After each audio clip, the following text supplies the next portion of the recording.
welcome to another edition of the Shadowland Podcast. I am your host, Dr. William Lester, president of the American Institute of Metaphysics. If you're interested in the Institute, you can always check out our main site at instituteofmetaphysics.com. We also have a very active Facebook page, which you can find just by logging on to Facebook and typing in Institute of Metaphysics in the search engine. And the reason I'm recommending that is because if you go to our main site, instituteofmetaphysics.com, of course you will see the different courses we list there, the different programs of study, certification, degree programs, what have you. The online programs, you'll see the different tuition payment options. But if you go to the Facebook page, you'll kind of see what's happening with the Institute on a daily basis. All of the new things that we're working on, all of the new research. And our Facebook page is really updated daily. And frankly, it's almost hourly. So if you go up there over the course of just say one day, you're going to see a number of new items posted, whether they be videos, photos, articles, what have you. And a really good example of that is something that we have had recently over the last 48 hours or so. Over the weekend, we started receiving photos from an investigation carried out by the Haun Analyst of Georgia, which is headed up by a colleague, Harold Berryman, who is a veteran of paranormal investigations. And his team captured a number of remarkable photos on the site that they were investigating, and he released many of these photos to the Institute for immediate publication on our Facebook page. And so they are there now. I think they started coming in maybe Saturday night, this past Saturday night. And there are a number of remarkable images there, including apparitions and apparent entities manifesting while being captured on the camera. So absolutely take a look at that. I want to give a special thanks to all of our students, many of our long-standing students, and also many of our students who have just recently come on board. We have a student who's been with us for a while, and this particular young lady who lives out on the West Coast has been pursuing her degree in demonology. And when we recently made the announcement that we were adding a bachelor level program in occult sciences, she called up and said that she wanted to add that on.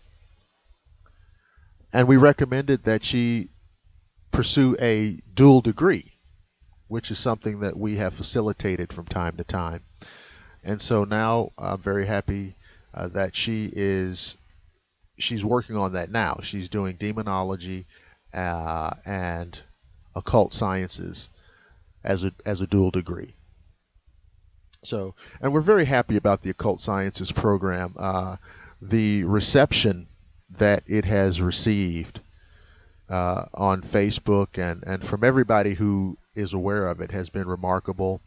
And so we are very enthusiastic about the success of the program. Okay. So tonight, I want to talk about vampires. I don't want to talk about Bela Lugosi. I don't want to talk about Christopher Lee, although I do kind of want to talk about Christopher Lee, but not on this show. I certainly don't want to talk about Twilight. I don't even want to talk about Anne Rice. I want to talk about vampires from the perspective of metaphysics, from the perspective of the paranormal, from the occult perspective, from the perspective of demonology. As many of you know, we have a vampire course. And it is in our demonology department. Now, why is that? That's because it's the position of the Institute that vampirism is the result of demonic activity. It is a manifestation of demonic activity. Now, for those of you who may only understand the concept of vampirism through pop culture, that's a difficult concept, perhaps. But I'm not talking about vampires in pop culture. In many fictional renderings, fictional presentations, vampires in some cases almost take on a sympathetic role where they're almost humanized so that you can, quote, identify with them. Of course, this is nonsense.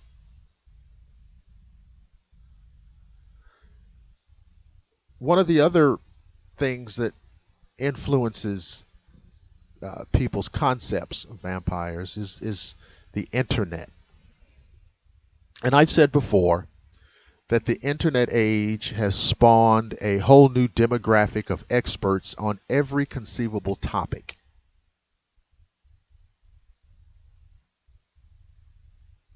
Vampires is one of them. So, anytime we post anything about vampires, there's always the obligatory response about the real research and what they know and why we must be mistaken.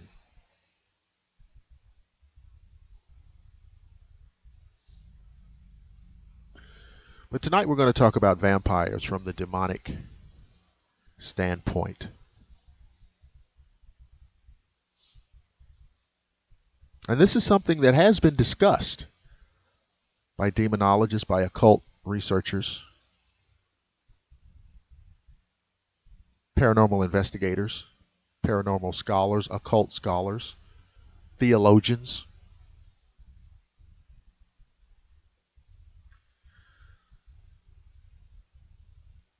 Vampirism is the culmination of a particular form of demon possession. Now, of course, when I say demon possession, most people understandably will reflect back to images of Linda Blair, The Exorcist, or the exorcism of Emily Rose, the film, which was kind of a fictionalized account of a real case.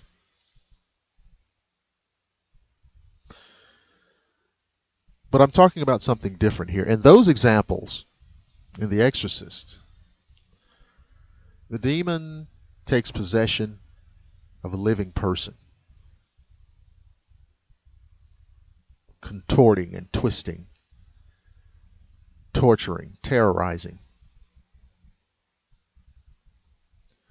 But you must understand that there are different types of demonic spirits, different variations, different species, if you will. Consequently, there are different types of possession. The type of possession that we're talking about is one in which the spirit seeks to inhabit and control a non-living body, a corpse.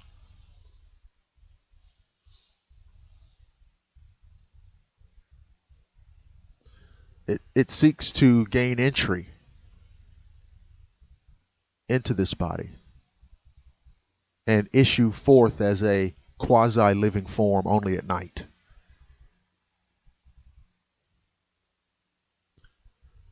Now you notice I use the word animate because it is not living. The body is not alive. The German term that you may have heard before, Nosferatu, may be understood as meaning undead. Now some might be tempted to translate it literally as not dead, but that's not really the intent or the meaning of the word. The meaning of the word is something darker and more ominous. Something that is neither truly dead and yet clearly not alive. Hence the term undead, Nosferatu. And this gets into why the vampire has some of the characteristics that it has. You really can't hurt a vampire by striking it or hitting it or even with a firearm, because there are no biological processes taking place. There are no physiological processes taking place. There's no active central nervous system. There are no firing neurons, no synaptic activity, no respiration, no circulatory system operating. There's a skeletal system, there's a musculature, which the entity can imbue with its preternatural powers, can manipulate.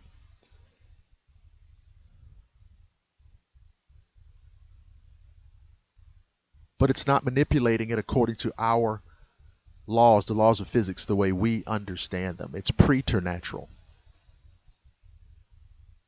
It's acting and existing in direct opposition to the laws of the natural universe.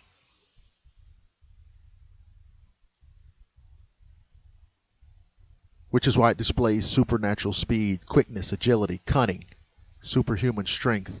The average vampire will have the physical strength 4 or 5 times greater than that of the body that they inhabit, or that the person had in life.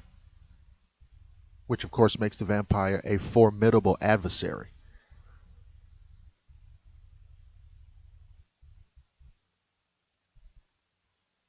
The preternatural powers give it sensitive hearing, the ability to see sharply in the dark.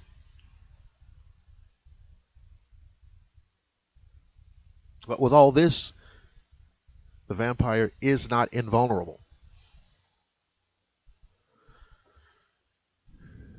It secretes itself away from the rays of the sun. Why is that? Aside from the symbolic aspects of it, the idea of purification, you must remember this. A spirit is composed of energy. A negative spirit or a demonic spirit is composed of negative energy. All energy radiates at a certain frequency. Like your radio, your CB radio, walkie-talkie, whatever it is. Even the electricity that keeps the lights on in your house.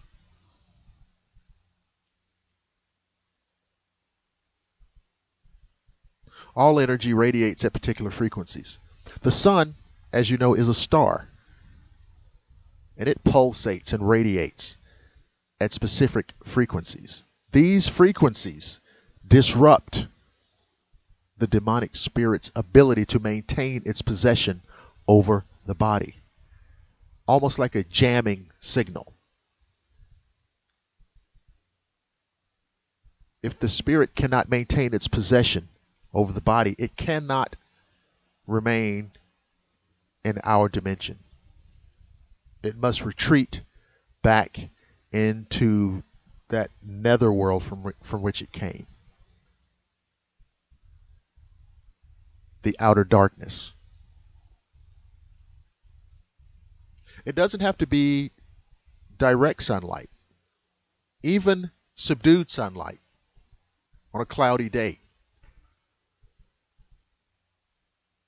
can immobilize the vampire. Now, it is true that varying degrees of sunlight have varying degrees of impact on the vampire.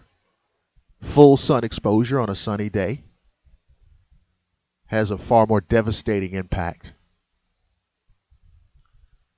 than a partly sunny day.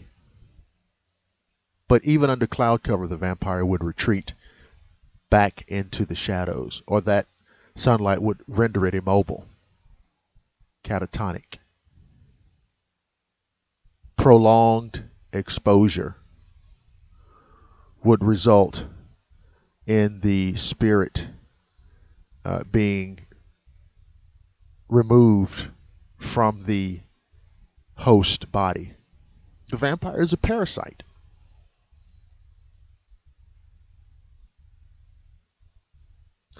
Unlike Hollywood, the sunlight will not cause the vampire to burst into flames and disintegrate. But the spirit would be forced from the body. And the corpse would then be left to resume its eternal rest.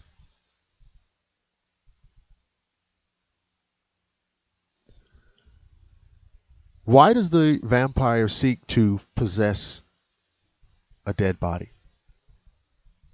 We know from past experience that many things that the demonic do are done as an insult or in a mocking gesture. For example, the demonic will do things in threes as a insult to the concept of the Trinity. It will do things backwards or in reverse of the natural order of things, counterclockwise, as an insult to the natural laws of the universe.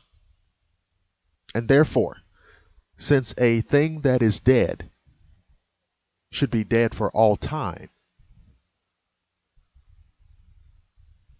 to inhabit the corpses, the bodies of the dead, is another insult to this concept. Further, it is an insult to the concept of the resurrection, which is a central focal point in Christianity.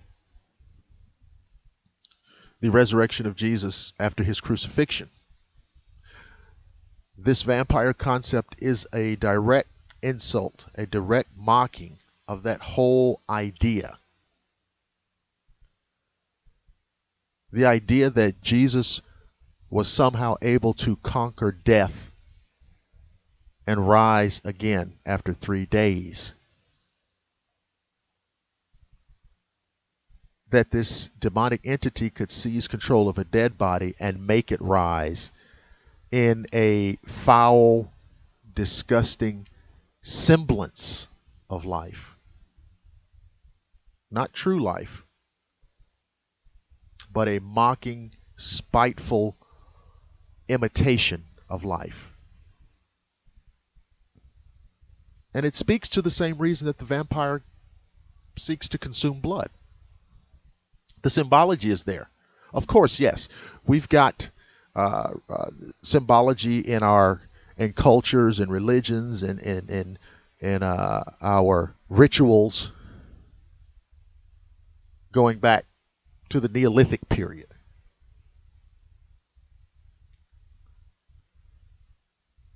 But at the Last Supper, most of you know that story, Jesus offers his disciples a cup of wine. The wine represents his blood, which he is sacrificing. Conversely, vampire seeks to rob the victim of its life-giving blood to satisfy a cruel, maniacal hunger. So you begin to see how everything that happens during demonic activity is done in direct contrast to the natural order of things.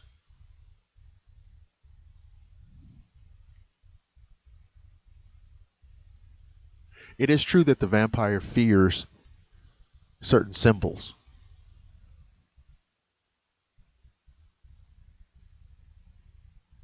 And many of these objects, while not possessing any power in and of themselves, represent concepts, philosophies, and ideas that in fact have great power.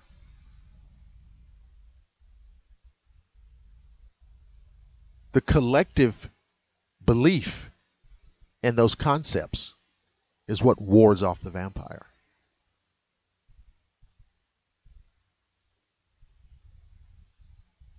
So no matter what we may believe individually, there is a collective concept of good triumphing over evil. Cross, Star of David, image of the Buddha, the Ankh, many symbols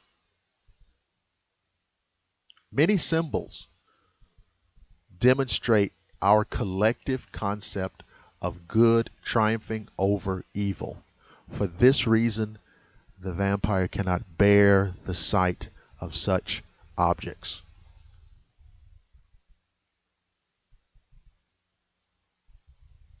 Collectively, we believe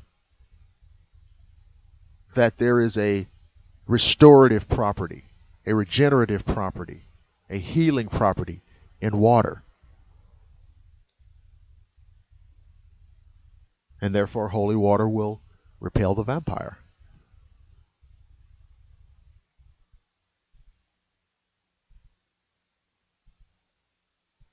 There are numerous charms and herbs, elixirs, amulets that have similar capabilities. Garlic, with its pungent odor and its long-standing tradition as being medicinal, is a toxin to the vampire.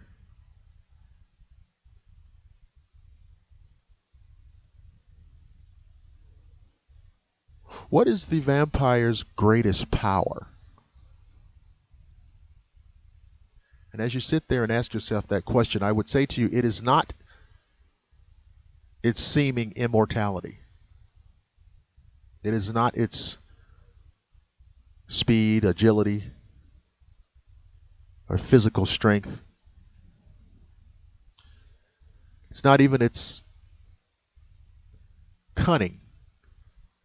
The vampire's greatest power, its greatest advantage, is that most people do not believe that he exists.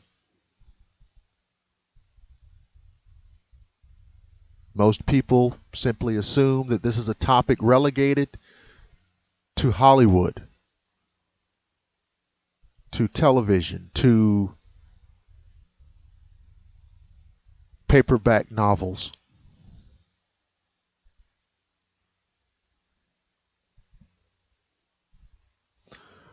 But that is not the consensus in the occult field. Occult researchers, demonologists, theologians have quite a different concept.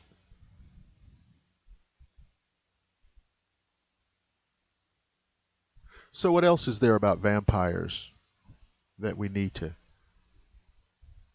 discuss?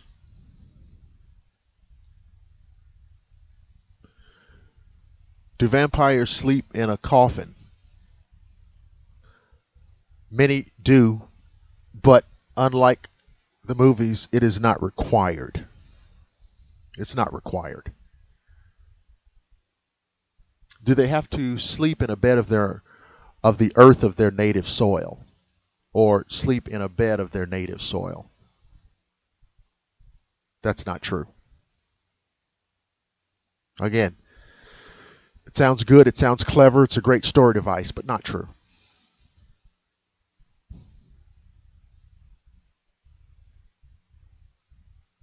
One thing that is true is that a vampire cannot enter a dwelling without being given permission from someone who is already inside.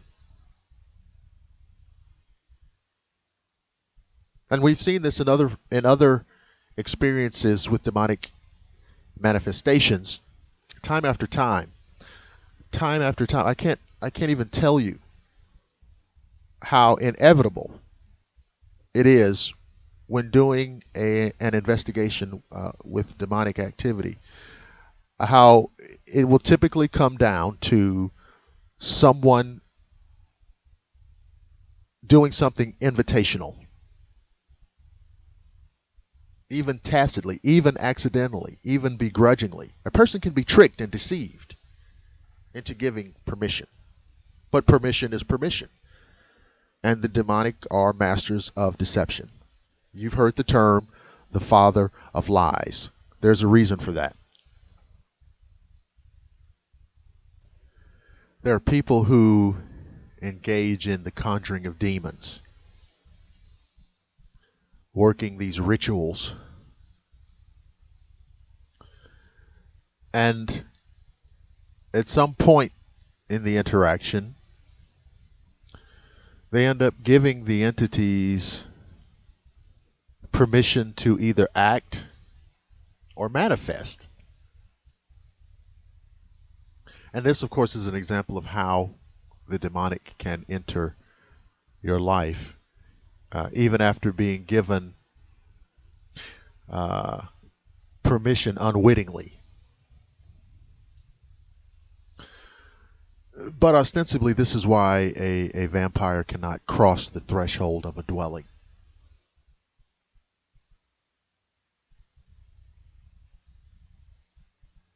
So these were some of the ideas that I wanted to share with you about vampirism.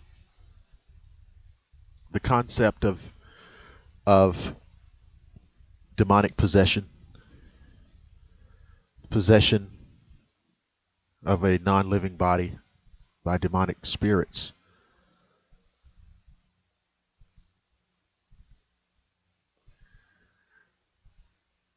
And remember what I said about the greatest advantage the vampire has.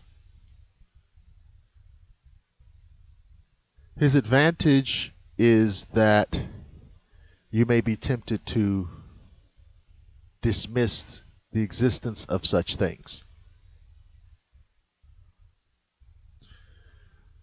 to dismiss it as the byproduct of an overactive imagination or an obsessive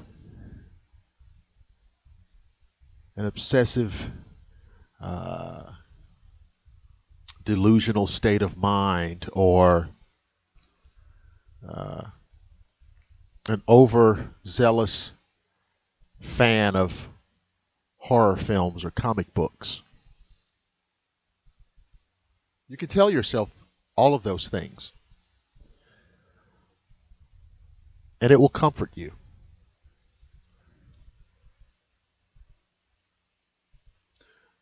But please remember some of the things that I have said to you before you invite the next stranger into your home. And say to yourself, wherever you are, that it couldn't happen here. I'm Dr. William Lester.